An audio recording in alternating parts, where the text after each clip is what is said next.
भाग में ये बताया गया है कि महर्षि नारद जी ने इस कथा के महत्व का विस्तार किया है। बोले नारद जी को इसका अवसर कहां से मिल गया? कहा नारद जी एक बार धराधाम पर उतरे और वहां पर उन्होंने भक्ति को भयानक कष्ट से जब गुजरते हुए देखा तो महर्षि नारद जी ने उन्हें पुनः ज्ञान और वैराग्य से युक्त करने के लिए, क्योंकि भक्ति है मां और उसके दो पुत्र हैं ज्ञान और वैराग्य, उनको पुनः जागृत करने के लिए जब वो यात्रा कर रहे थे तब उनकी भेंट शनकादि सिद्धों से होती है। और शनकादि सिद्धों से उन्होंने पूछा कि महाराज कभी कभी ऐसा होता है जिस वस्तु को हम खोज रहते हैं वो हमारे बगल में होती है, लेकिन हम हताशा के कारण उसे समझ नहीं पाते, खोज नहीं पाते। नारद जी महाराज जिन शौनकादि ऋषियों के लिए जा रहे थे वो शौनकादि ऋषि सनक, सनंदन, सनातन, सनत कुमार, चारों शनकादि सिद्ध उनके बगल से गुजर रहे थे। उन शनकादिकों ने उनसे पूछा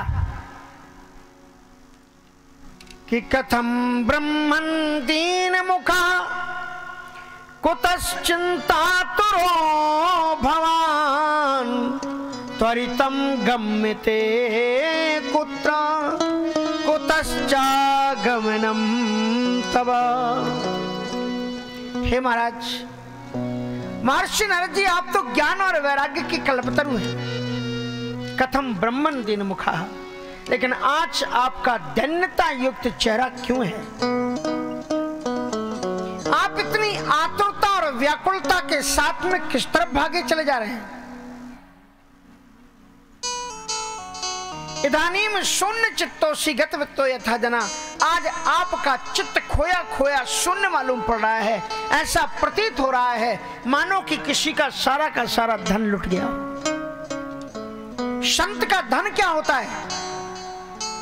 राम भगति चिंतामणि सुंदर, भक्ति ही सबसे बड़ा धन है। और नारद जी का वस्तुतः वो भक्ति ही धन लुट गया है। वो बड़े बेचैन और व्यथित मालूम पड़ते हैं। और तब नारद जी ने पूरी घटना बताई है। अहम तो पृथ्वी में आतो ज्ञात्वा सर्वोत्तमामिति पुष्करम चा प्रयागम चा काशीम गोदावरीम तथा हरि क्षेत्रम कुरुक्षेत्रम श्रीरंगम सेतुवंदनम एवं आदिश तीर्थेषु ब्रह्मांड इतस्ततः। महाराज मैंने सोचा कि जिस धराधाम से भगवान इतना प्रेम करते हैं, धन्यास्तुते भारत भूमि भागे, धन्य है वो भारतवर्ष की वसुंधरा, गायन्ति देवाः किल गीत कानी। इस भारतवर्ष के सौभाग्य के गीत देवता भी गाते हैं। देवता लोग भी चाहते हैं कि हमें भारतवर्ष की पवित्र वसुंधरा पर मनुष्य के रूप में जन्म लेने का सौभाग्य मिले, लेकिन उन्हें प्राप्त नहीं हो पाता। और ऐसे इस वसुंधरा पर भगवान ने बार बार अवतार लिए। ध्यान रखना आप कि भारतवर्ष के अतिरिक्त किसी भी देश में भगवान के अवतार नहीं होती। भगवान देवदूत बनकर के आते हैं, पैगंबर बनकर के आते हैं, पुत्र बनकर के आते हैं, यीशु संतान बनकर के आते हैं, लेकिन भगवान खुद अगर कहीं उतर करके उस धरती को मां कहता है तो वह धरती केवल भारतवर्ष है। भारतवर्ष की ऐसी कोई अलावा धरती नहीं है जिस देश को भगवान ने चूमा हो, जहां पर भगवान ने अपना मस्तक रखा। धन्यास्तुते भारत भूमि भागे, गायन्ति देवा किल गीत कहानी। देवता भी इसके गीत गाते हैं भारत वसुंधरा।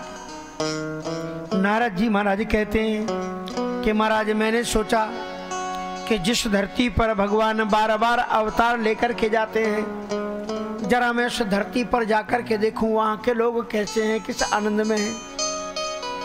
लेकिन जब मैं महाराज पृथ्वी पर गया तो पुष्करम चा प्रयागम चा काशीम गोदावरीम तथा, कहीं भी मैं पृथ्वी के किसी भी कोने पर मुझे सुख और शांति का दर्शन नहीं हुआ। जिन्हें तीर्थ कहा गया है,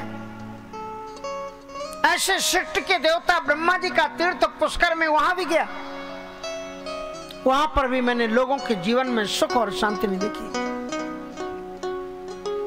सनातन धर्म का जो सबसे बड़ा प्रयाग तीर्थराज कहा गया है, तीर्थराज है प्रयागराज जी, क्योंकि गंग कीन थल तीन बड़ेरे, जे किए साधु समाज घनेरे। जिन शहरों के किनारे गंगा जी जाते हैं वो तीर्थ बन गए, लेकिन तीर्थराज प्रयाग तो इतने सौभाग्यशाली हैं कि यहां पर महाराज एक साथ गंगा जमुना सरस्वती जी का विहरण है। अक्षय वटवृक्ष वहां पर विराजमान है। ऐसे तीर्थराज प्रयाग भी मैं गया, लेकिन वहां पर भी मुझे सुख और शांति का दर्शन नहीं हुआ। कली दावा नले नहीं वो साधनम भस्मताम गता, न योगी नैव सिद्धोवा न ज्ञानी सत्क्रियो न रहा। कली दावा नले ना दो साधनम भस्मताम, न मैंने किसी को योगी देखा, क्योंकि अशुभ वेश भूषण धरे। संसार में कलयुग में प्राय अवश्य ही योगी और महात्मा माना जाता है। जाके नख अर्जटा विशाला, सोई प्रसिद्ध तापस का निकाला। अशुभ वेश भूषण धरे, भक्षा भक्ष दिखाए, तेई जोगी तेई सिद्ध नर प्रकट थे। मुझे कहीं भी सुख और शांति का दर्शन जब नहीं हुआ, मैं हताश हो गया। उस समय मेरे मन में आया कि भगवान का जहां तत्काल में अवतार हुआ है, जो प्रेममयी धारा जमुना जी की जहां से प्रवाहित होती है, ऐसी श्री कृष्ण की नित्य लीला स्थली श्रीमद वृंदावन धाम जाकर के मैं देखूं कि वृंदावन धाम में क्या स्थिति है। वृंदावन में जाकर के मैंने एक विचित्र दृश्य देखा। वहां पर देखा कि एक युवती रो रही थी और उसके पास में दो बुजुर्ग पड़े हुए थे। उस युवती ने मुझे देख करके आवाज लगाई, भो भो साधो क्षणं तिष्ठ मच्चिन्तामपि नाशय, दर्शनं तव लोकस्य सर्वथा घे हरम परम, दर्शनं तव लोकस्य सर्वथा घे हरम परम। ये अद्भुत दृश्य है। श्रीमद वृंदावन की पवित्रतम भूमि पर साक्षात भक्ति महारानी जी युवती के रूप में बैठी हुई करुण क्रंदन कर रही। अच्छा, भक्ति रोती कब है? भक्ति तब रोती है जब जिस व्यक्ति के जीवन में भक्ति आ जाए, लेकिन उसके जीवन में ना तो ज्ञान हो और ना वैराग्य हो। क्योंकि हम जिस ईश्वर की उपासना करते हैं, जिन भगवान की हम भक्ति करते हैं, उन भगवान के स्वरूप का ज्ञान हमें होना चाहिए। अगर ज्ञान ही नहीं कि भगवान क्या है, तो आप गोस्वामी तुलसीदास जी लिखते हैं कि जाने बिनु ना होए परती, जाने बिनु ना होए परती, बिनु परती होए नहीं प्रीति, बिनु परती होए नहीं प्रीति, प्रीति बिना नहीं भक्ति दृढ़ाई, भक्ति बिना नहीं भक्ति दृढ़ाई, जिमुख गे जल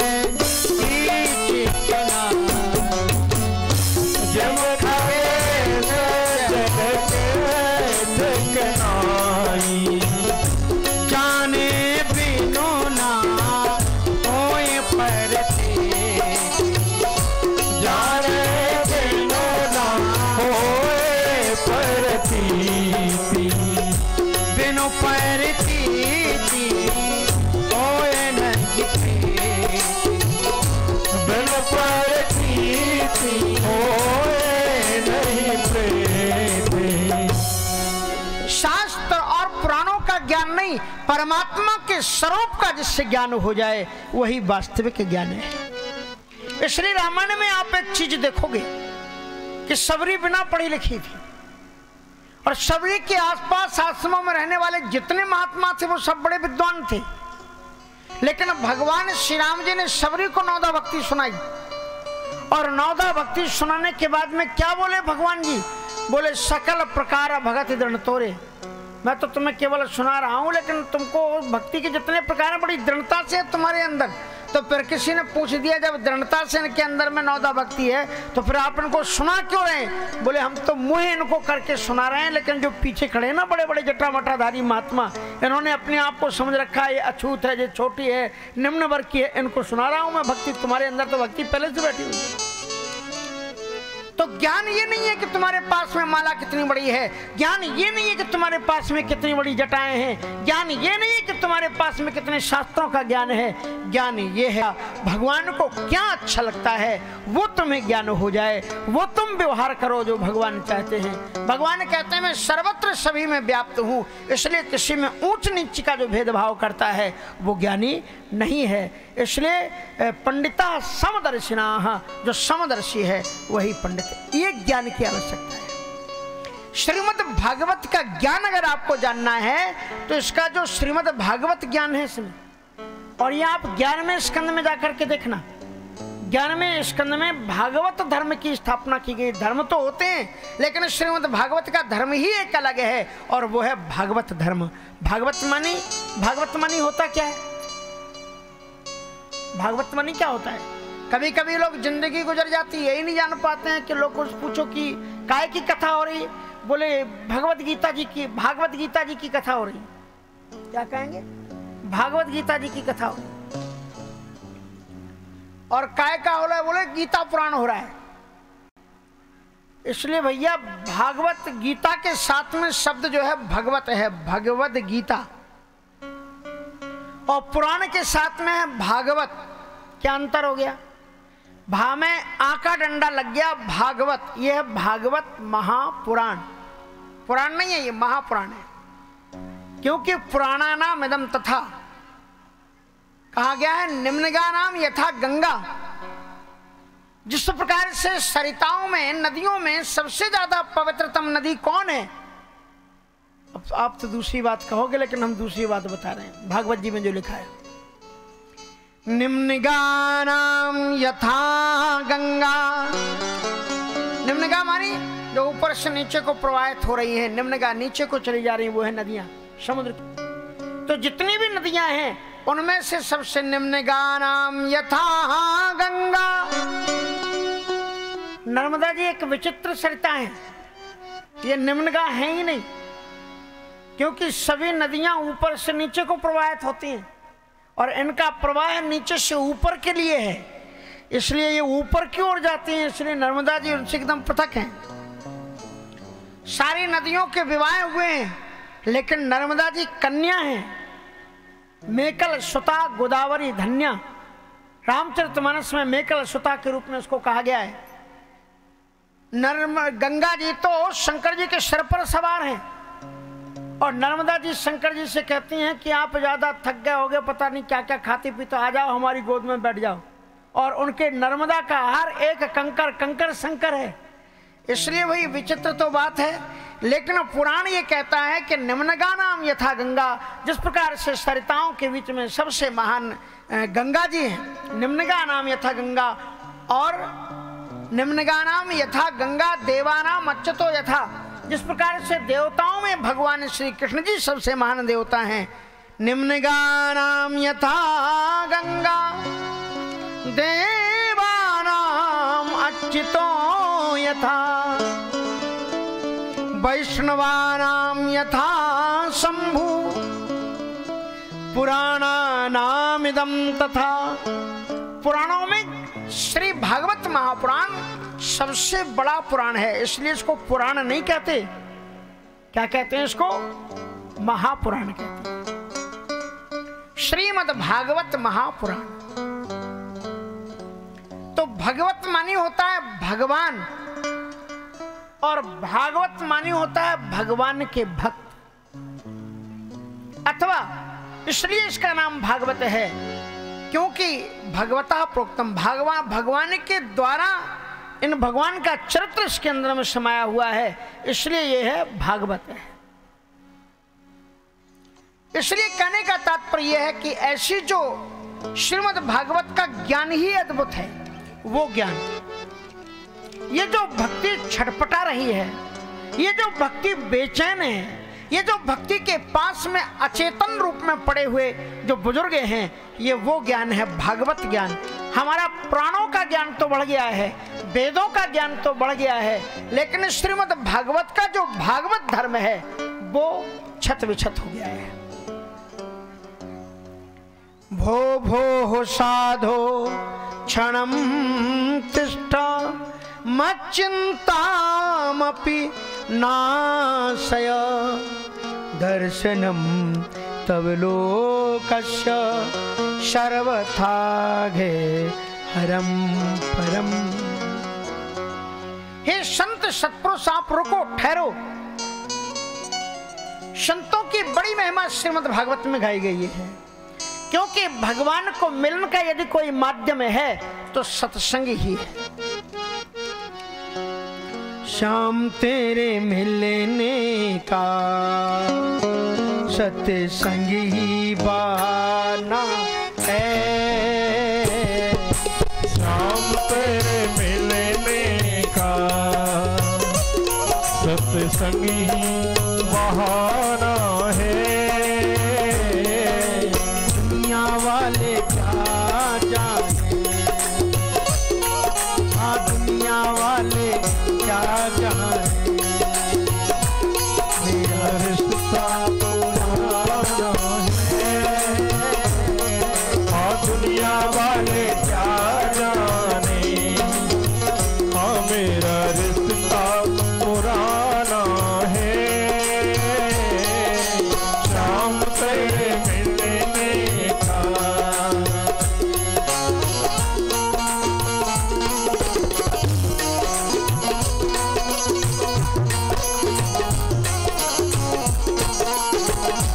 जय हो।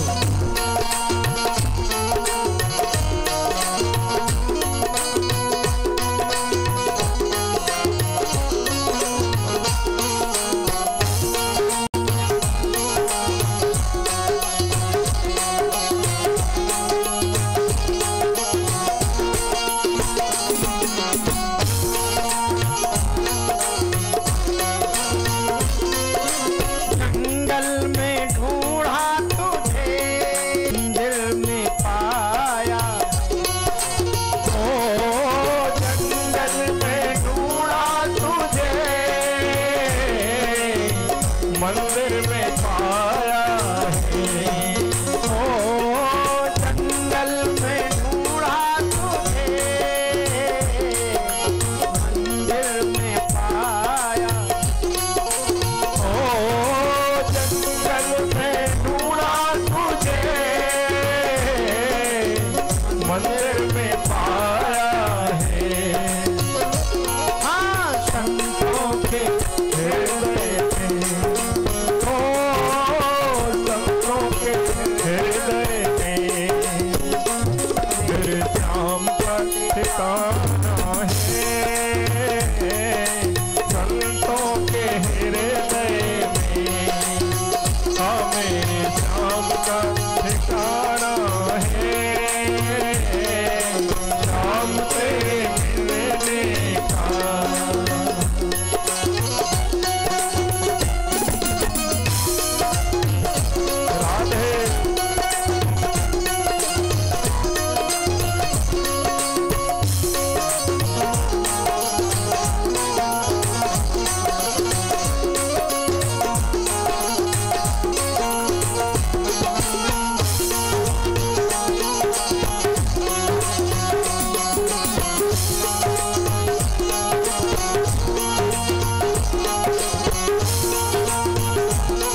गोपियों में पाया है।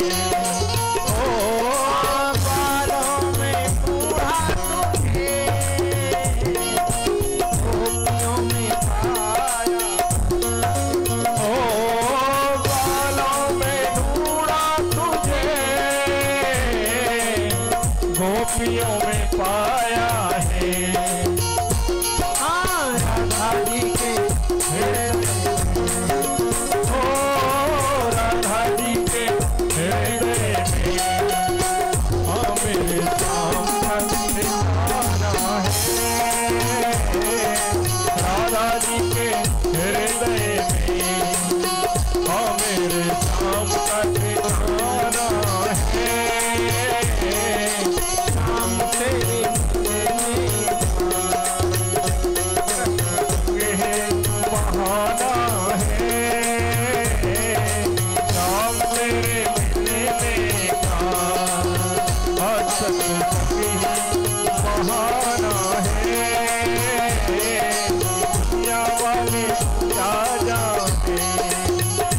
मेरा रिश्ता पुराना है, नाम तेरे मिलने का। सत्संग, सत्संग का बड़ा महत्व है। महर्षि नारद जी महाराज से भक्ति महारानी ने कहा कि भो भो साधो क्षणं तिष्ठ मच्चिंतामपि नाशय दर्शनम तव लोकस्य सर्वथा गेहरम परम। महर्षि नारद जी ने पूछा, हे देवी आप कौन हैं? आप कौन है और आपके पीछे ये जो नीचे दो पुत्र पड़े हुए हैं, ये बुजुर्ग, ये कौन है? और जब उन्होंने पूछा तो भक्ति महारानी ने अपना परिचय दिया कि अहम भक्ति रीति ख्याता इमौ में तनयौ मतौ ज्ञान वैराग्य नामानो काल योगेन जल। मेरा नाम भक्ति है और ये जो मेरे ये आप देख रहे हैं बुजुर्ग, ये मेरे बाप नहीं है, मेरे बेटे हैं। मैं इनके साथ में परिभ्रमण करते हुए उत्पन्ना द्रवणे साहम वृद्धिम कर्णाटके गतम। उत्पन्ना द्रवणे साहम वृद्धिम कर्णाटके गतम। मैं दक्षिण भारत में मैं पैदा हुई। आप देखोगे जितने भी जगत गुरु हुए ना, सब दक्षिण भारत में हुए। भक्ति महारानी की जो उत्पत्ति है वो दक्षिण भारत में है। अपन ये पूर्व भारत में, इधर उत्तर भारत, मध्य भारत, हम लोग मध्य भारत में हैं। लेकिन भक्ति महारानी का मध्य भारत में, इसलिए मध्य प्रदेश। और जो भारत के उत्तर तरफ में है उत्तर प्रदेश, जो दक्षिण तरफ में है, दक्षिण तरफ के हैं वो जो उधर के प्रदेश हैं, तमिलनाडु आदि, कर्नाटक आदि। तो उत्पन्ना द्रविड़े, द्रविड़ देश में मैं पैदा हुई। उत्पन्ना द्रविड़े साहम वृद्धिम कर्नाटके गता। और कर्नाटक में जाकर के मैं वृद्ध हो गई। क्वचित क्वचन महाराष्ट्र गुर्जरे जीर्णताम गता। और मैं फिर महाराष्ट्र में जाकर के कुछ कुछ रह गई और गुजरात में जाकर के जीर्णता को प्राप्त हो गई। आज आप देखोगे कि गुजरात में बहुत भक्त होते हैं, बड़े एक से एक संत हुए, बड़े बड़े विद्वान हैं वहां पर और बहुत बड़े बड़े दानी हैं। हम अमेरिका में जाते हैं, बड़े बड़े मंदिर हैं, वहां पर कथाएं होती हैं। तो विदेश में किसी भी देश में जाओ, नंबर 1 पर गुजराती होते हैं और नंबर 2 पर साउथ इंडियन और फिर नंबर 3 पर पंजाबी और उसके अपन तो चौथे नंबर पर आते हैं।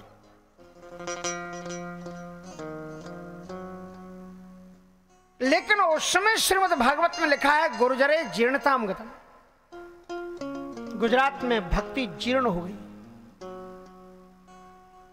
और उसका कारण है सचमुच में गुजरात में जो भक्ति थी उतनी प्रौणता को नहीं थी। लेकिन जब वहां संतों का प्रादुर्भाव हुआ है, एक संत जब आता है तो अपने कुल के कलंक को नष्ट कर देता है, देश की मर्यादा को बढ़ा देता है और भक्ति का विस्तार कर देता है।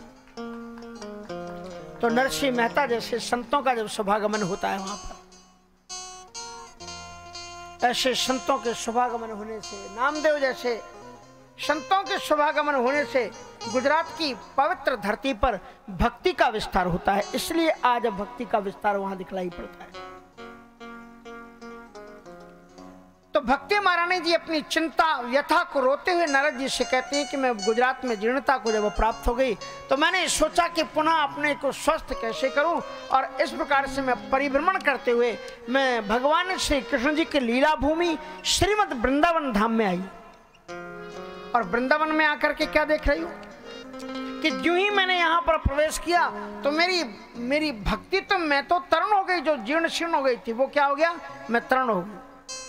लेकिन मेरे जो बेटे हैं ज्ञान और वैराग्य, ये बुजुर्ग होकर के यहाँ पर पड़ गए, वृद्ध हो गए। इसका मतलब है कि जो लोग समझते हैं केवल भक्ति से कल्याण हो जाएगा, भक्ति में भी ज्ञान की आवश्यकता है। भगवान का स्वभाव कैसा है, भगवान का प्रभाव कैसा है, भगवान को क्या अच्छा लगता है, क्या अच्छा नहीं लगता है, इस चीज का ज्ञान रहना चाहिए। छह चीजें शरणागति में होती हैं। अनुकूल से संकल्पा, परमात्मा के अनुकूल बनने का संकल्प करें। प्रातकूल से वर्जनम, और परमात्मा को जो अच्छा न लगता हो उसको विवर्जित अपने जीवन से हटाएं। भगवान को जो कपड़े अच्छे लगते हैं वैसे कपड़े पहने, भगवान को जैसा भोजन अच्छा लगता है वैसा भोजन करें, क्योंकि जैसा खाओगे अन्न वैसा बनेगा मन, और जैसा पियोगे पानी वैसी बोलोगे वाणी। इसलिए जीवन में साधना में भोजन की शुद्धि सबसे नंबर 1 पर है। श्रीमद वृंदावन धाम की भूमि पर आकर के ज्ञान और वैराग्य वृद्ध होकर के गिर पड़े। नारद जी महाराज ने भक्ति की महिमा को बताते हुए कहा कि आप तो बड़ी महान हैं, भक्ति के लिए तो बड़े बड़े योगी तरसते हैं कि भगवान की भक्ति मिल जाए। यत् फलम नास्ति तपसा ना योगेन समाधिना तत्फलम लभते सम्यक कलौ केशव कीर्तना। भक्ति महारानी जी कहती हैं कि श्रीमद वृंदावन धाम की पवित्र पावन भूमि में आकर के भक्ति तरण हुए। वृंदावनम पुनः प्राप्य नवीनेव स्वरूपिणी जाता हम युवती सम्यक प्रेष्ठ रूपा तु सांप्रदम। श्रीमद वृंदावन धाम की पवित्र पावन भूमि पर जाने में मैं तरण हो गई। भक्ति वृंदावन आप जाओ तो अगर आपको भगवान की कथा में भजन होता हो और नृत्य करना ना आता हो तो आप वृंदावन चले जाओ। कुछ दिन आप वृंदावन रह लो तो वहां अपने आप नाचना सीख जाओगे, क्योंकि भगवान का वहां का देवता ही नाचने वाला है। इसलिए जो वहां पर रहता है सब नाचना सीख जाते हैं। वृंदावन की बड़ी महिमा है। इसलिए वृंदावन की पवित्र पावन भूमि पर निश्चित रूप से हमें कभी न कभी समय निकाल करके जाना चाहिए, क्योंकि भक्ति महारानी जी भी वृंदावन धाम की महिमा को गा रही। मैं होली पर तो मैं बराबर वही रहता हूं, आप आइए, बड़ा आनंद करेंगे। और ऐसी दिव्यतम पवित्रतम भूमि पर श्रीमद वृंदावन धाम की भूमि पर अगर आपको भक्ति नहीं भी है तो भक्ति का आगमन हो जाएगा। इसलिए संतों ने कहा है, चलो रे मन श्री वृंदावन धाम रटेंगे, राधे राधे श्याम मिलेंगे कुंज बिहारी ओढ़ के कांवर कारी।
होत श्री यमुना जी में नहावेंगे, रात होत श्री यमुना जी में नहावेंगे, परिक्रमा कर जीवन सफल बनावेंगे, परिक्रमा कर जीवन सफल बनावेंगे। होए सबे मन के पूर्ण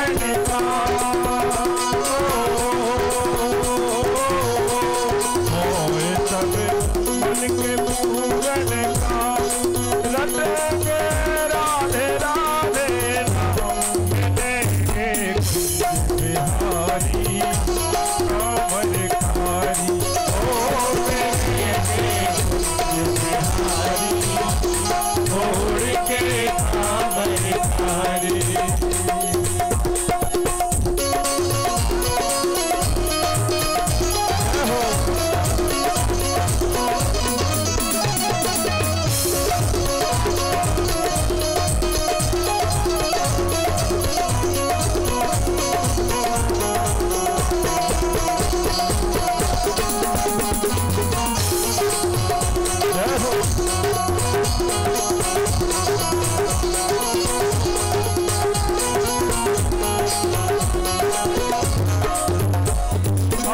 दूर दूर से नर नारी यहाँ आवे हैं, दूर दूर से नर नारी यहाँ आवे हैं, अक्षय तीज पे तरस शरण के पावे हैं, अक्षय तीज पे तरस शरण के पावे हैं।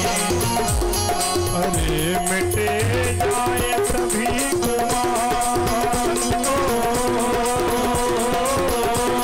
अरे मिटे जाए सभी गुमान, रटेंगे राधे राधे नाम मिलेंगे बिहारी छोड़ के कामरकारी ओ मिलेंगे बिहारी छोड़ के कामरकारी। राधे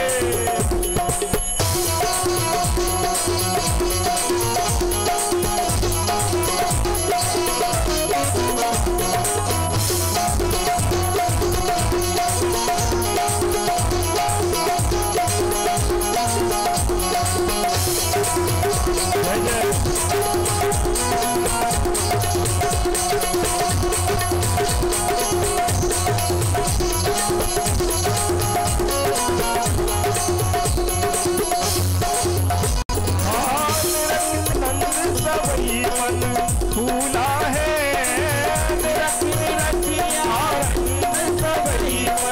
फूला है हरियाली जन पे झूले झूला है, हरियाली जन पे झूले झूला है। वो बड़े बड़े दूर दूर के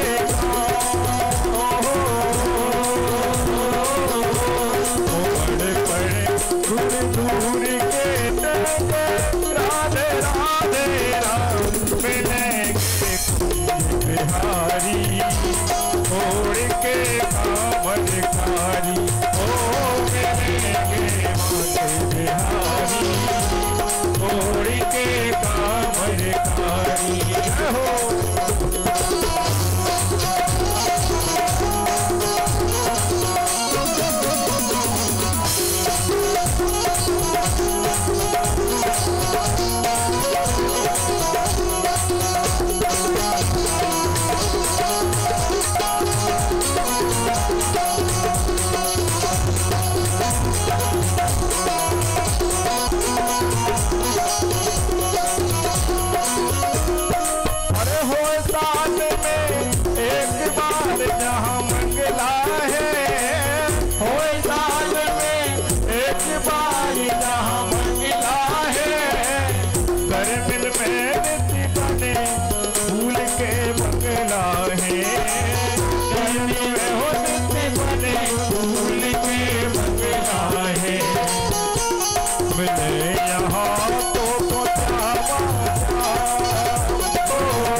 छोड़ के कामन कारी, अरे मने चल वृंदावन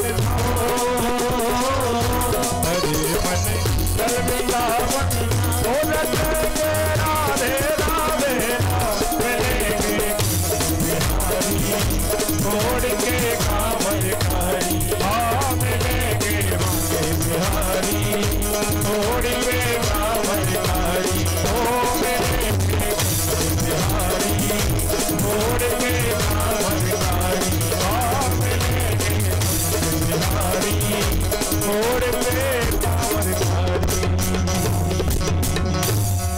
यत् फलं नास्ति तपसा न योगेन समाधिना, तत्फलं लभते सम्यक् कलौ केशव कीर्तिनाथ।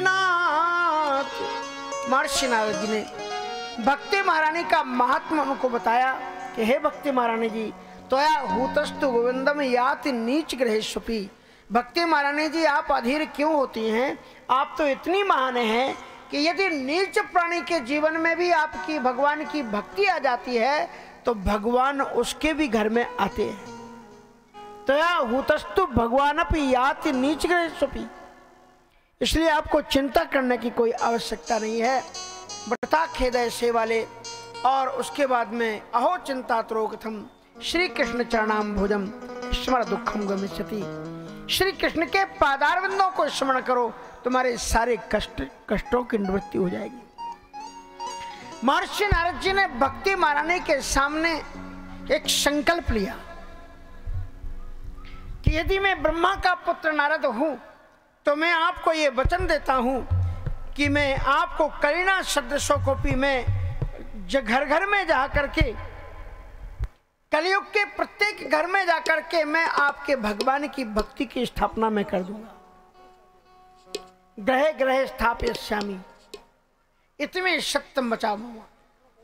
मैं घर घर में आपकी स्थापना करूंगा, ये मेरा सत्य वचन है।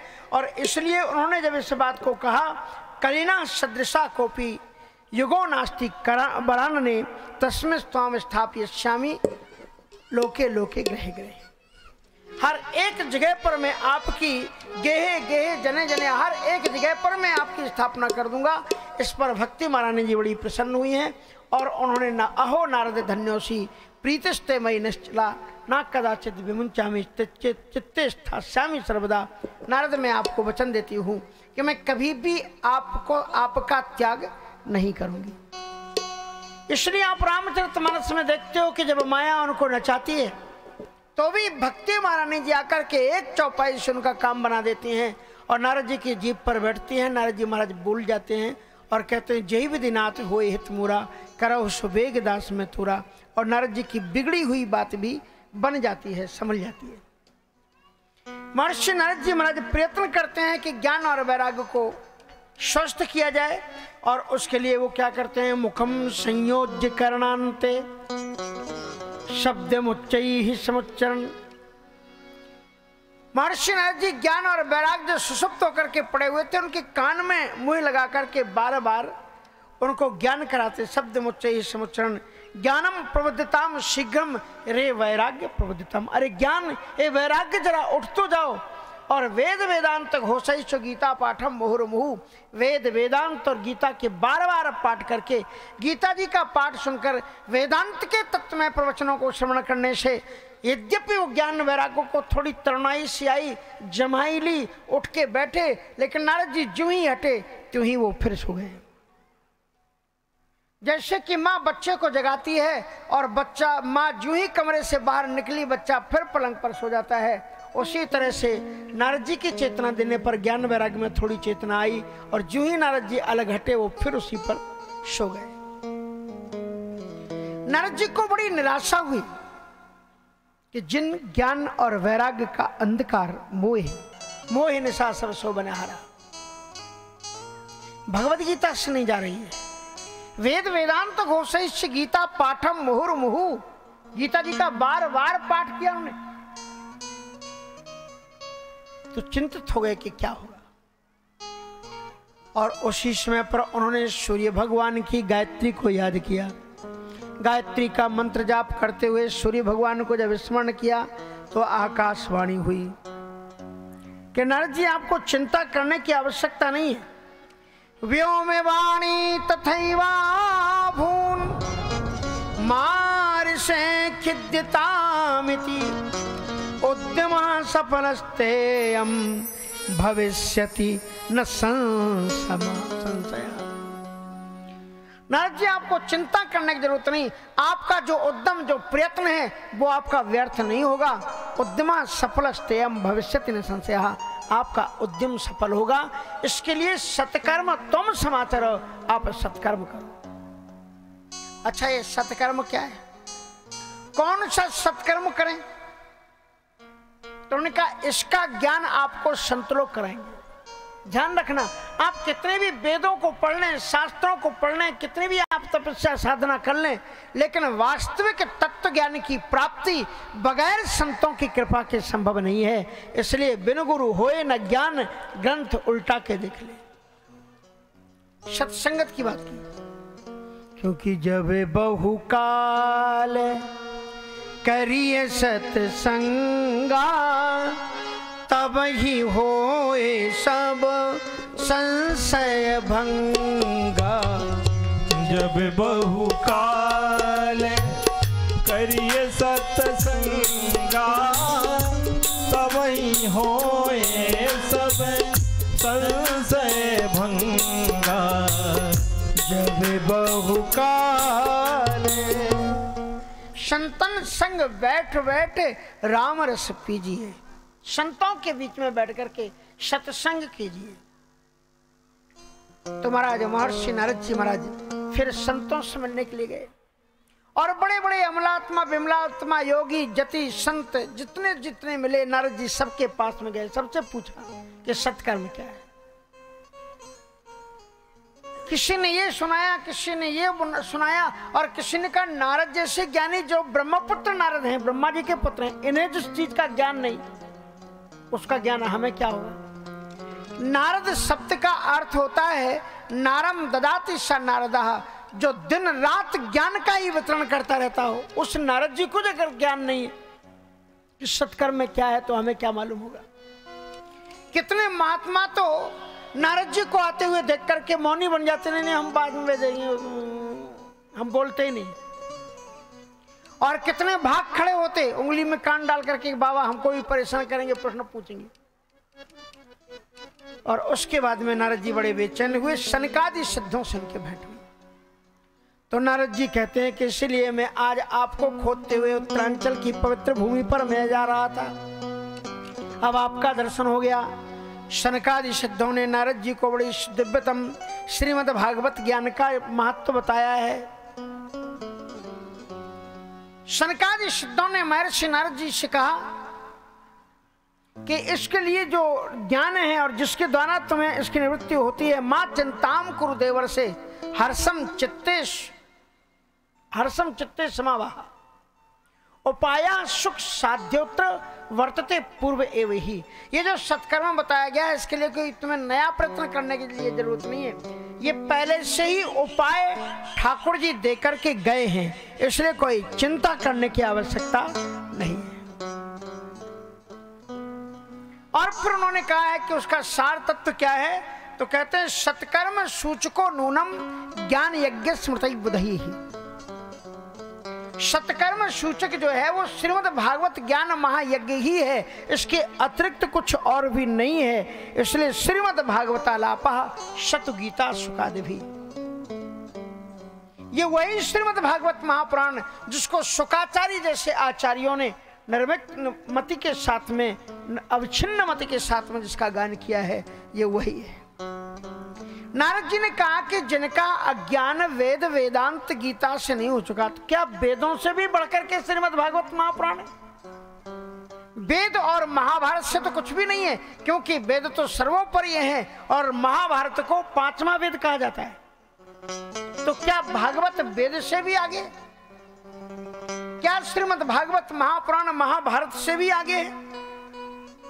तो कहा हाँ। कैसे? कहा वेदोपनिषदाम सारा जाता भागवती कथा अत्युत्तमा ततो भाति पृथक भूता फलाकृति। श्रीमद् भागवत महापुराण है क्या? कहा वेदोपनिषदाम सारा जाता भागवती कथा। श्रीमद् भागवत की कथा जो है वेद और उपनिषदों का सार है। सार सार को गहे रहे और थोता दे उड़ाए, ये सार है। वेदोपनिषदाम सारा जाता भागवती कथा। श्रीमद् भागवत की कथा वेदों उपनिषदों वेदांत आदि का सार है। जैसे आम के वृक्ष को देखो, जो फल होता है, आम का फल तो आपने सुना है ना, देखा भी होगा, खाया भी होगा, है ना। आम को फलों का राजा कहते हैं। राजा क्यों कहते हैं बताओ? आपने खाया है तो बताओ क्यों कहते हैं? फलों का राजा इसलिए है कि केला को एक बार मुख में खा लो और फिर मुख से निकल जाए तो दोबारा मुख में रखने की इच्छा नहीं होती। और आम की गुठली को कितने बार आप मुख में रखते हो? इसलिए जो है ये फलों का राजा है। वेदोपनिषदाम सारा जाता, लेकिन वो आम का फल, परिपक्व फल, वो फल आता कहां से? आम के पेड़ से। तो आम के पेड़ का ही तो रस वो है। तो आप कभी उसकी छाल चबा के देखो कितनी मीठी होती है। आप कभी पत्ती खा करके देखना कितना स्वाद आता है उसमें। ना हो तो छोटी अमी खा लेना, एकदम छोटी छोटी हो वो। इसलिए ये जो है ना श्रीमद् भागवत, यद्यपि वो रस आम से ही आया है, आम से ही वो फल में रस आता है, वृक्ष से ही, लेकिन जब तक वो वृक्ष का रस एक फल के रूप में वृक्ष से पृथक नहीं हो जाता, तब तक उसका आनंद नहीं आता है। गन्ने के अंदर में ही रस है, लेकिन गन्ने की बात अलग है, और उसका जब रस निकल आता है तो उस अलग बात हो जाती है। इसलिए अत्युत्तमा ततो भाति पृथक भूता फलाकृति। उसी वृक्ष में डालियों में पत्तों में वो स्वाद नहीं होता, लेकिन जब वो रस फल के रूप में अलग आ जाता है तब उसका स्वाद अलग बढ़ जाता है। इसलिए वेदों में वो बात है, लेकिन वेदों से ये जो भागवत महापुराण है ये क्या है? बोले परिपक्व फल है। निगम कल्प तरोर गलितम फलम।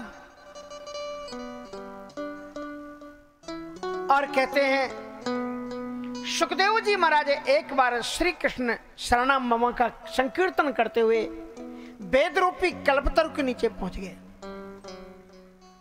वेद रूपी कल्पतरु ने सुखते हुए देखा तो वेद प्रसन्न हो गए, क्योंकि जो वीतरागी होता है, जो त्यागी होता है, जिसके जीवन में कोई कामना नहीं होती है, ऐसे संतों के शुभागमन की प्रतीक्षा तीर्थ भी करते हैं। भलापन ते हरि भजे और जगते रहे उदास। बालापन ते हरि भजे और जगते रहे उदास। तो तीरथ हूँ आशा करें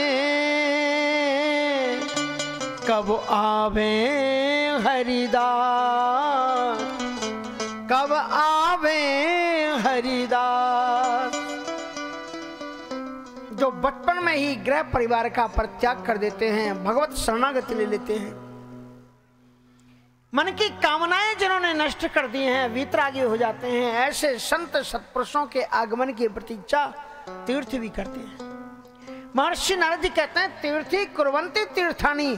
ऐसे संतों के चरण तीर्थ कहलाते हैं, और वो तीर्थ को भी तीर्थ बना देते हैं, पवित्र कर देते हैं, पावन कर देते हैं। इसलिए प्राचीन काल की परंपरा रही है कि संत आते थे तो लाइन लगा देते थे लोग कि हमारे घर पधारो, हमारे घर पधारो। नानक साहब जी ने लिखा है गुरु ग्रंथ साहब में कि जिन घर संत न जाइया और ता घट मर घट जान। जिन गांव में संत सत्पुरुष नहीं पधारते वो मरघट के समान है। घर अवसान जन परिजन भूता।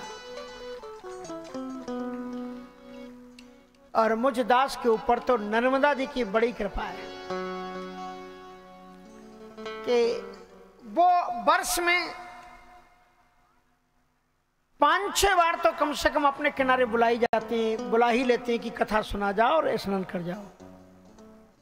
किसी न किसी बहाने, कभी बांद्राबान आते हैं, कभी होशंगाबाद आते हैं, कभी इधर आते हैं, कभी उधर जाते हैं, कभी काजल खेड़ी से भी कथा करके आ रहे हैं। नर्मदा जयंती में हमें पता ही नहीं चलता, जब कथा शुरू हो जाती है तब पता लगता है नर्मदा जयंती भी अभी बीच में, और नर्मदा जी का निमंत्रण आ जाता है और पहुंच जाते हैं।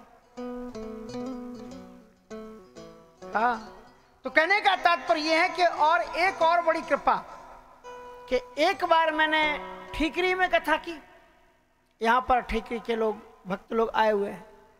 ठीकरी में कथा की तो कहाँ पर बैठ करके कथा की?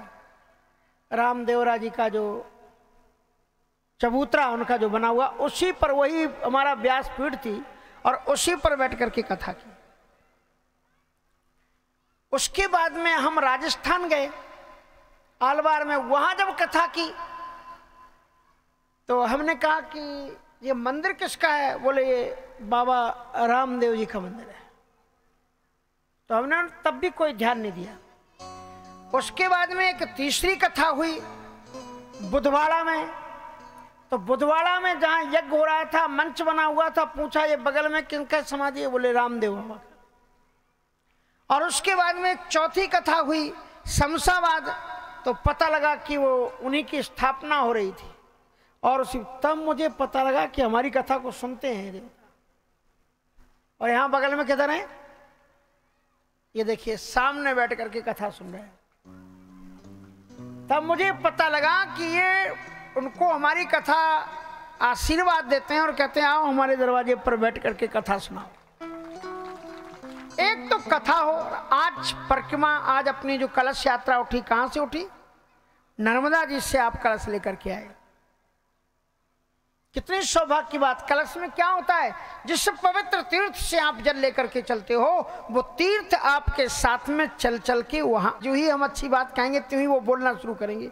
अभी आप देखना कुछ दिन बाद नाच भी करना शुरू कर देंगे, कीर्तन होगा और नृत्य करना शुरू करेंगे। अभी हम जब कहा ना सनकादि सिद्धों ने भागवत का महात्म बताया तो उन्होंने बोलना शुरू कर दिया कि हाँ सही बात है, क्योंकि शुक्राचार्य जी का नाम आ गया उसमें। इसलिए कथा अलौकिक सुनहि जे प्राणी, नहीं आचार्य करे अस जाने। लेकिन जिंदगी जब तक रहेगी, फुर्सत ना होगी काम से, कुछ निकालो, कुछ समय ऐसा निकालो, प्रेम कर लो राम से। महाराज हम सुबह से निकल गए थे, खाना तक तो खाया नहीं, वो यात्रा में लगे रहे। और हम कैसे आ गए बोलो? हम भी बाली भोग करके आ गए, यहाँ पर आपके बीच में बैठ गए। वहां गए, वहां से आकर के इधर बैठ गए और कथा शुरू हो गई।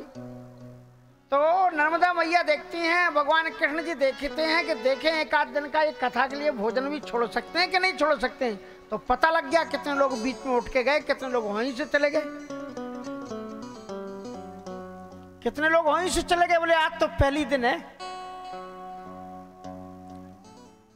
तो रेलवे स्टेशन पर आप जाना, सोचना कि अभी तो ट्रेन चली ही है, अभी क्या बैठना, जब फास्ट हो जाए तब चलना पड़े।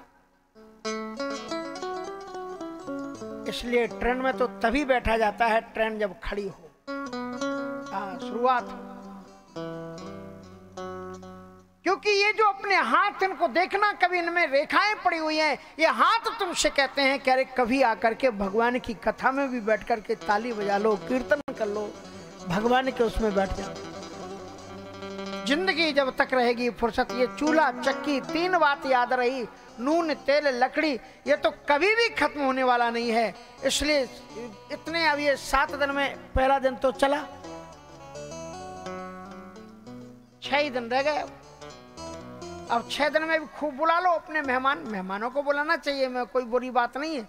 लेकिन मेहमानों से भी कह दो, और मेहमान भी यहाँ पर बैठे होंगे वो भी सुन लो, कह दो भैया भोजन छूट जाए तो छूट जाए, लेकिन कथा में महाराज जी पक्के हैं, बिल्कुल समझ लेना यहाँ 12 बजे कथा हरिप्रिया दास जी की आज उनकी कथा ही नहीं हो पाई क्योंकि विलंब हो गया। मानस मंदाकिनी जी आपको राम कथा भी सुनाएंगी। तो यहाँ तो भागवत कथा के साथ साथ में आपको दो आप शुरू में आ जाओ, राम कथा सुन लो और राम कथा के बाद में भागवत कथा सुनो। कितनी अच्छी वृंदावन की पवित्र भूमि पर नहीं तो ऐसे विद्वानों को बुलाओ तो तमाम पत्र लिखने पड़ते हैं, पहुंचने पड़ते हैं। हाँ जी, तो कहने का तात्पर्य है कि जिंदगी का जीवन का सौभाग्य अगर लेना है तो आप 12 बजे तक दिन रात चूल्हा चक्की में हाथ आपके चले लगे रहते हैं, इसलिए ये समय आप निकाल करके कथा सुनो। सबको 11 बजे तक खिला पिला करके 12:30 11:30 बजे तक आपको जो भी अपना श्रृंगार करना हो सब कर लो। रात ही में अपनी साड़ी निकाल के धर दिया करो कि कल कौन सी साड़ी पहन के जाएं, क्योंकि बगल की बहनें देखेंगी। हाँ, कितनी बहनें बगल में बैठ करके फिर ऐसे कथा कहेंगे महाराज जी, और वो ऐसे ऐसे दूसरे की साड़ी पकड़ बहन कुछ नहीं, ये पूछ रहे थे भोपाल ही से आई है कि तुमने ही बाबा से बुला ली, होशंगाबाद से आई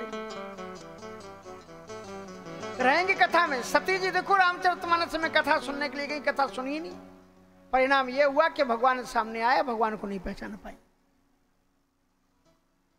सीता जी का रूप धारण करके परीक्षा लेने गई, भगवान ने उनका त्याग कर दिया। इसलिए कथा श्रवण करना भक्ति का सबसे पहला धर्म है। प्रथम भगति संतन कर संगा, दूसरा रतिमम कथा प्रसंगा, संतों का संग करो। तो आप आएंगे तो संत ही तो हम बैठे हैं, संत संग हो ही रहा है और कथा आपको मिल रही है, और गुरुपद पंकज से सारी भक्तियां यहाँ पर मिल जाएंगी। इसलिए आज का दिन गया सो गया, अब कल ये चूक ना होने पाए कि पहले से आकर के कथा में बैठ जाना।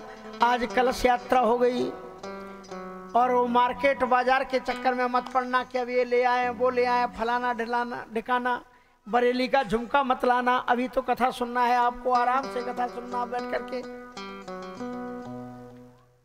सो कहने का तात्पर्य महाराज की अत्युत्तमा ततो भाति पृथक भूता फलाकृति श्रीमद् भागवत कथा का परिपक्व फल है।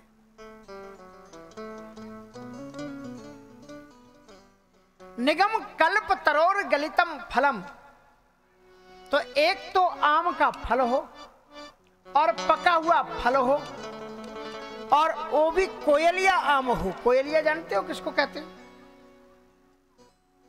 जिसमें तोते ने चोंच मार दी उसे कोयलिया कहते हैं। बचपन में अपन भी खूब बगीचों में घूमते थे, गांव में ही जन्म हुआ था, और जिसमें चोंच का काला सा चंद देखे वो पक्का मीठा होता था, इसमें कोई संदेह नहीं। अब आप लोगों को पेड़ों के पके हुए फल मुश्किल ही से मिलते होंगे, आप लोग गांव के हैं तो मिल जाते होंगे हो सकता है धोखे से, नहीं तो वो जो क्या रख रख करके पकाए जाते हैं वैसे जहर वाले, हाँ वो वाले फल मिलते हैं आप लोगों को। अगर बिना धोए खाए तो फल का तत्काल फल मिल जाएगा, क्योंकि जहर ऊपर ही रखा रहता है। इसलिए कोई भी फल खाना तो धो करके खाना। इसलिए कहने का परिपक्व फल, हम लोगों ने वो बगीचे में चले जाते थे, सुबह उठ करके देखते थे, और फिर जिसमें कोयल या चन्नो और गुलेल से तोड़ लेते थे। चढ़ना भी आता था हमको बचपन में पेड़ में, तो जिसमें कोयल का चिन्ह हो निश्चित रूप से वो फल मीठा होता था। तो श्रीमद् भागवत महापुराण फल है। कैसा फल है? बोले पका हुआ फल है। इसकी विशेषता क्या है? का एक कोयलिया है। कैसे? कहते हैं क्योंकि सुखदेव जैसे सत्पुरुष ने इसको गाया है, सुखदेव जी के मुख से ये कथा निकली है इसलिए। और सुखदेव जी की विशेषता क्या है? कायम प्रव्रजंतम अनुपेतम अपेति कृत्यम द्वैपायनो विरह कातरु आजहावो पुत्रेति तन्मया। जो बचपन में जब वो पैदा हुए ना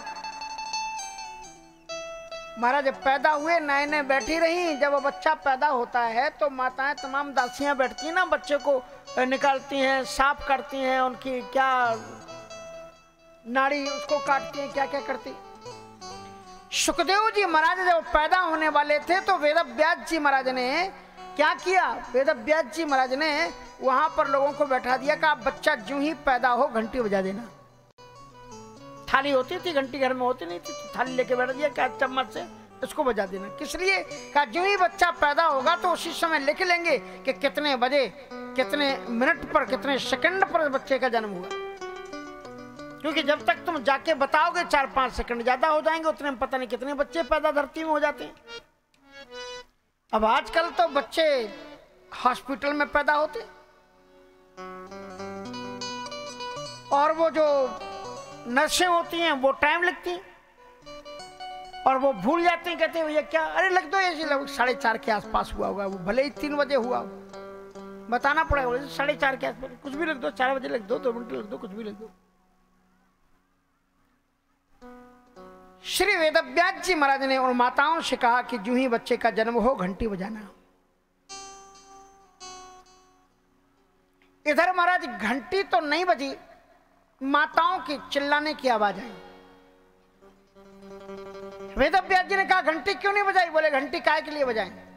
सुखदेव जी महाराज जब जन्मे तो 12 वर्ष के जन्मे, और जन्मने के साथ में ही जो ही माताएं नयन उनको जब काटने के लिए पकड़ करके वो नाड़ी छेदन करते, उसके लिए बड़ी का अवसर था, मुझे छूना मत। और उन्होंने क्या किया कि माँ जो लेटी हुई थी उसको देखा भी नहीं कि वो करा रही होगी, बच्चे का जन्म हुआ है, उसका दर्द होगा, लेकिन उन्होंने अपने हाथ से ही उस नाड़ी को काट दिया। और उसके बाद में अपने हाथ में जैसे अपने पानी कभी कुएं से खींचा, कुएं से पानी खींचते हो तो रस्सी कैसे लेके आते हो फिर घर, अपने हाथ में लिपेट लेते थे। ऐसे उन्होंने अपनी जो नाड़ी थी वो अपने हाथ में ऐसे ऐसे लिपेट ली और चल दिए, नंग धड़ंग चले जा रहे। उन्होंने कहा कि महाराज क्या हुआ? अरे दौड़ो, ये आपका बेटा वो जा रहा है। अब ऐसा कहीं दुनिया में होता है कि बच्चा जन्मा उठ करके बैठ गया, कहा मुझे छूना मत, और उन्होंने अपनी नाड़ी खुद तोड़ी और चल दिए जंगल की ओर। अब व्यास जी महाराज पीछे पीछे दौड़े उनके पीछे।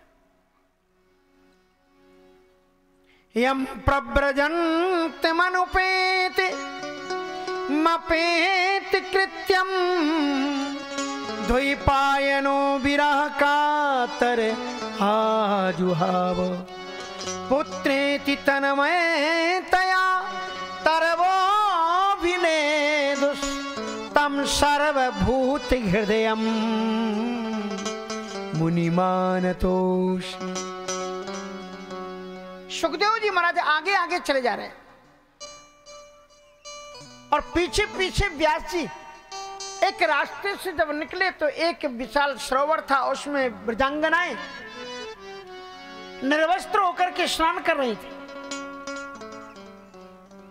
सुखदेव जी निकले तो उन्होंने कोई भी प्रतिक्रिया नहीं की, वो स्नान करती रही, और जो ही वेदव्यास जी आए तो निकल करके वो वस्त्र धारण करने लगे।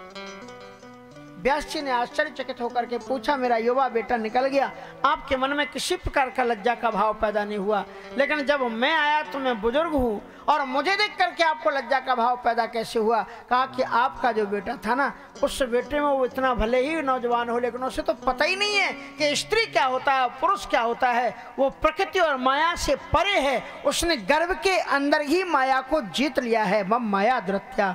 ऐसे सुखदेव जी महाराज, ऐसे सुखदेव जी के मुखारविंद से ये गीत गाया गया है। निवृत्त माने रूपकी अमानाद भव सदा क्षोत्र मनोभिरामात। निवृत्त माने, संसार में 2 प्रकार के प्राणी होते हैं, एक निवृत्तमान और एक प्रवृत्तमान। प्रवृत्तमान वो होते हैं कि दिन रात चाहे कथा करा लो, चाहे यज्ञ करा लो, ना फुर्सत ही नहीं घर के काम से।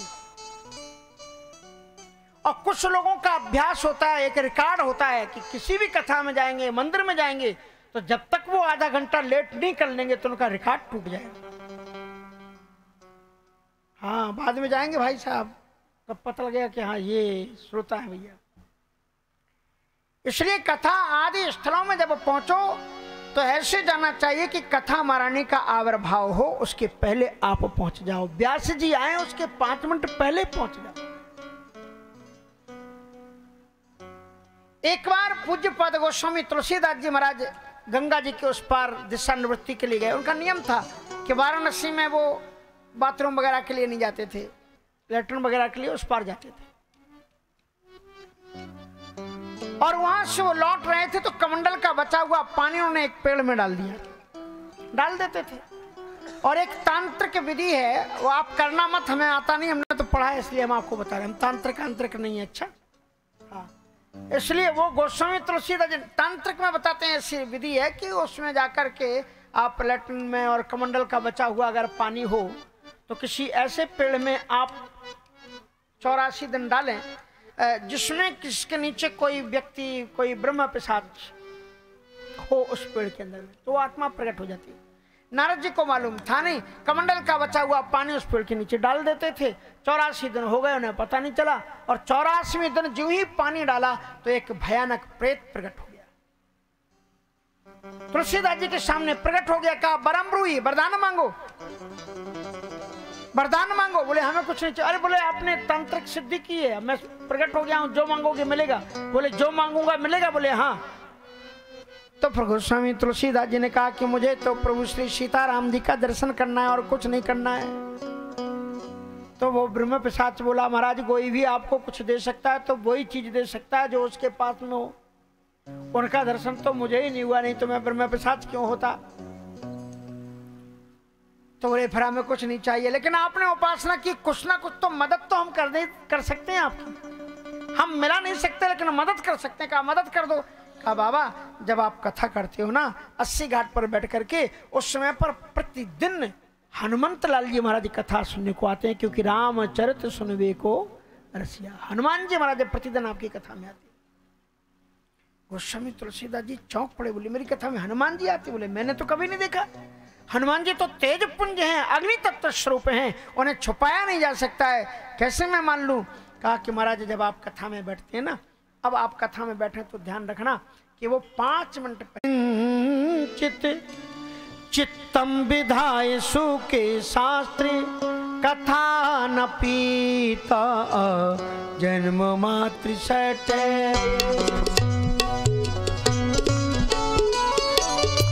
विधाय सुके शास्त्री कथा न पीता जन्म मातृ सठेन किंचित चित्तम विधाय सुखे शास्त्री कथा न पीता चांडाल बच्चे खैरवत वत तेन नीतम मिथ्या स्वजन्म जननी जन दुखी भाजा। चांडाल बच्चे खैरवत वत तेन नीतम मिथ्या स्वजन्म जननी जन दुखी भाजा जन्म मात्र मापी।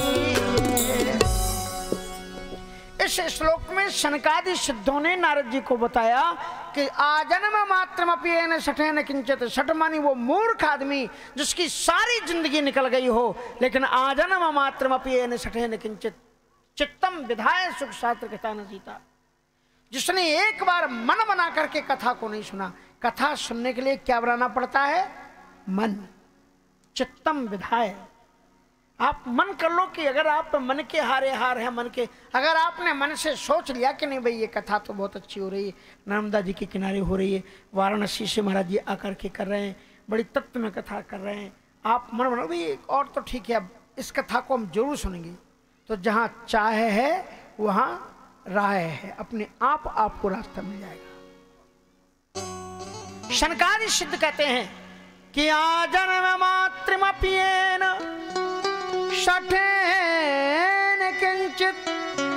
जिस मूर्ख ने जीवन में कम से कम एक बार मन बना करके चित्तम विधाय सुख शास्त्र कथा न पीता, जिसने एक बार मन बना करके पूरे मन के साथ में कथा को नहीं सुना, उसका जीवन कैसा है आप देखो। भागवत जी का श्लोक है, बोले चांडाल बच्च खरवद वत तेन नीतम मिथ्या स्वजन्म जननी जन दुख भाया।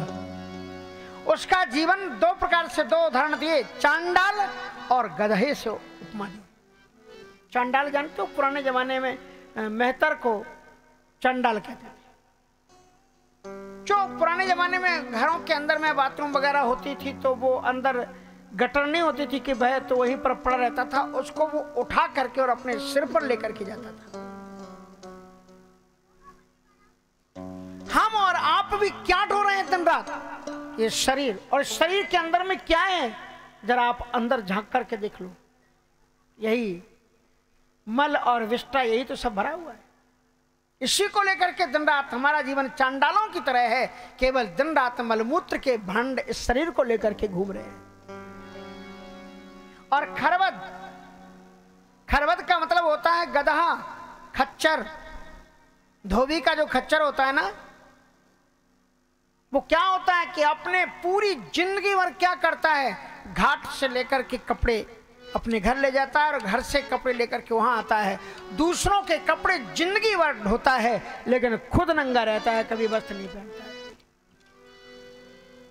चांडाल बच्च खरवदवत तेन नीतम मिथ्या स्वजन्म जननी जन दुख भाजा।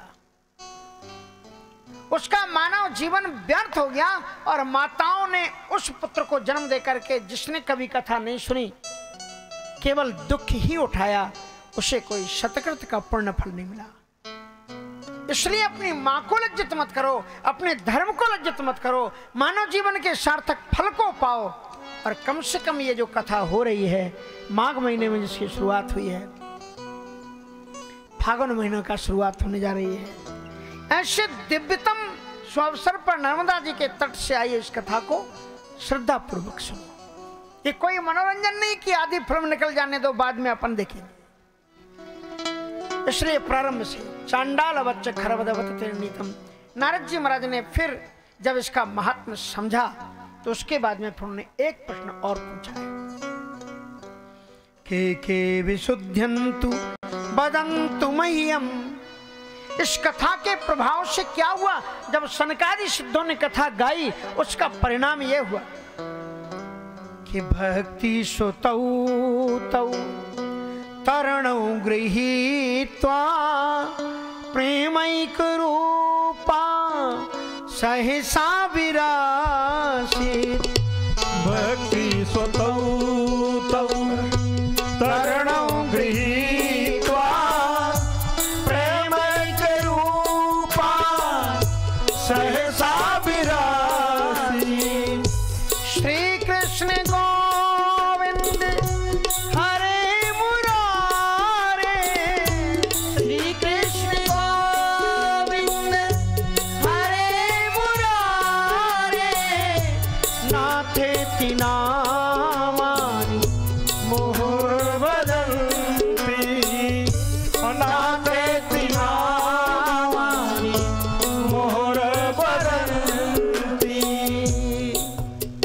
इस कथा के श्रवण के प्रभाव से भक्ति महारानी के जो दोनों पुत्र थे ज्ञान वैराग्य, क्या हुआ, बोले भक्ति सुतौ तौ तरणौ गृहीत्वा।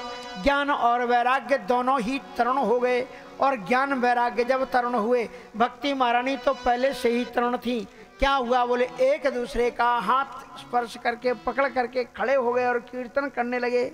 और क्या कीर्तन कर रहे हैं, बोले श्री कृष्ण गोविंद हरे मुरारे, नाथेति नामानि मुहुर्वदन्ति। श्री कृष्णा शरणम मम, श्री कृष्णा शरणम मम, बार बार भगवत नाम संकीर्तन करने लगे।